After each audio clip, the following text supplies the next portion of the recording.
టమాటా ములక్కాయ కర్రీ అండి. టమాటా ములక్కాయ కర్రీ ఫస్ట్ ఏంటంటే గిన్నె పెట్టి టమాటా మునక్కాయ రసం అండి. టమాటా ములక్కాయ రసం ఈ దీనిలో ఏంటంటే ఫస్ట్ గిన్నె పెట్టారు, తర్వాత ఆయిల్ వేసారు, తర్వాత శనగపప్పు, ఆవాలు, జీలకర్ర, కొంచెం మెంతులు, కరివేపాకు అన్నీ వేసి చూడండి కరివేపాకు మంచి రంగు వచ్చే వరకు ఫ్రై చేశారు అన్నమాట. తర్వాత దీనిలో ఏంటంటే ములక్కాయ ముక్కలు వేస్తున్నారు. ఎంత ఫ్రై మంది వాసన వస్తుంది. ముక్కలు చూసారు, టమాటా ములక్కాయ ముక్కలు బాగా కలపాలి.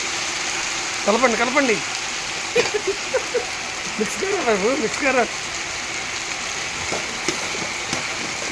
అది ముక్కలన్నీ వేసేసారు. ఇప్పుడు ఏంటంటే కొంచెం మగ్గిన తర్వాత ఏమేస్తారు? ఉప్పు వేస్తారు. ఇప్పుడు వేసేస్తారు. ఇప్పుడు వేస్తారా? ములక్కాయలు మగ్గిన తర్వాత ఉప్పు వేస్తారు. ఇప్పుడు చూడండి పసుపు వేస్తున్నారు. యాక్చువల్గా కొంతమంది అయితే పసుపు తాలింపులోనే వేస్తారండి. అప్పుడు వేస్తే మంచి రంగు వస్తుంది కర్రీ. ఇప్పుడు వేస్తే కొంచెం తక్కువ వస్తుంది అనమాట. మీ ఇష్టం, మీరు ఎలా అయినా వేసుకోవచ్చు. చక్కగా సాల్ట్ వేస్తున్నారు. చూసారా ఎంత సాల్ట్ వేసారు? అంటే ముక్కలు సరిపడా అన్నారు. రాక్ సాల్ట్ అనమాట ఇది. రాక్ సాల్ట్ వేస్తే చాలా బాగుంటుందండి. చాలా హెల్త్ బెనిఫిట్స్ ఉంటాయి. మామూలు ఉప్పు తినేదానికన్నా ఇది తింటే షుగర్, బీపీలు ఉన్న వాళ్ళు కూడా ఇది వాడుకోవచ్చు అండి. ఇదైతే తక్కువ పడుతుంది మీకు కర్రీస్లో సాల్ట్. ఇది టమాటా రసం అండి. టమాటాని దాన్ని శుభ్రం కడిగేసి ముక్కలు కోసి మిక్సీ పట్టారు, పేస్ట్ చేశారనమాట. ఈ పేస్ట్ అంతా కూడా ఉప్పు కడిగి ఇదైన తర్వాత దానిలో ఈ టమాటా కర్రీలో కలిపేస్తున్నారు అన్నమాట. మునక్కాయ టమాటా అదిగోండి మిక్స్ చేస్తే కలర్ చూసారు ఎంత బాగుందో. టమాటాలు మంచి రంగు ఉన్నాయి అన్నమాట. అంటే ఇవి ఆర్గానిక్ టమాటాలు. దానివల్ల ఏంటంటే ఆ కలర్ వచ్చింది మీకు. చింతపండుని వేడి వాటర్లో వేసి రసం తీస్తున్నారండి. ఈ జ్యూస్ తీసిన తర్వాత దీన్ని ములక్కాయ రసంలో పోస్తారనమాట. ఇది ధనియాలండి. ధనియాలు, బ్లాక్ పెప్పరు అంటే మిరియాలు, జీలకర్ర, మెంతులు ఈ 4 కలిసి పౌడర్ చేసుకోవాలన్నమాట. పౌడర్ చేసుకుంటే ఈ పౌడర్ని సబ్జీలో యూజ్ చేస్తాం. అదిగోండి ఈ మిక్స్ చేసిన పౌడర్ చూడండి.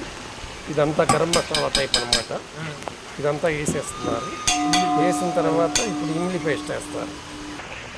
అదండి చింతపండు పులుసు వేసాం కదా, పులుసులో చూసారా ముక్కలు ఎలా ఉడుకుతున్నాయో. ఇదనమాట మొత్తం మంచి స్మెల్ అది వస్తుంది. కారం అది వేసేసి చేశారు కాబట్టి.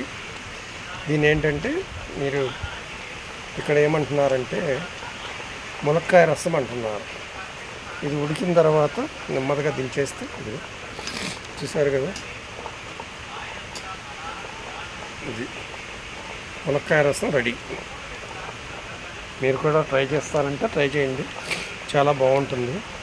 కాకపోతే మేము సరదాగా పెట్టామనుకోకుండా మీరు సీరియస్గా తీసుకొని దీన్ని ఏంటంటే మీకు ఈ కర్రీ నచ్చినా నచ్చకపోయినా దీని మీద కామెంట్ చేయాలి. ఈ ఛానల్ సబ్స్క్రైబ్ చేసుకోండి, నలుగురికి షేర్ చేయండి. నచ్చకపోతే కామెంట్ చేయండి, మీకు ఏం కావాలో చెప్తే మేము అదే కర్రీ నీట్గా అంటే మేము న్యాచురల్గా చేసామన్నమాట. అన్నీ పెట్టి ఏదో స్టూడియోలో చేయటం ఇది కాకుండా మీకు న్యాచురల్గా చూపిస్తున్నాం. చూసుకోండి, పుల్లల కట్టెలు పొయ్యి మీద చేసి.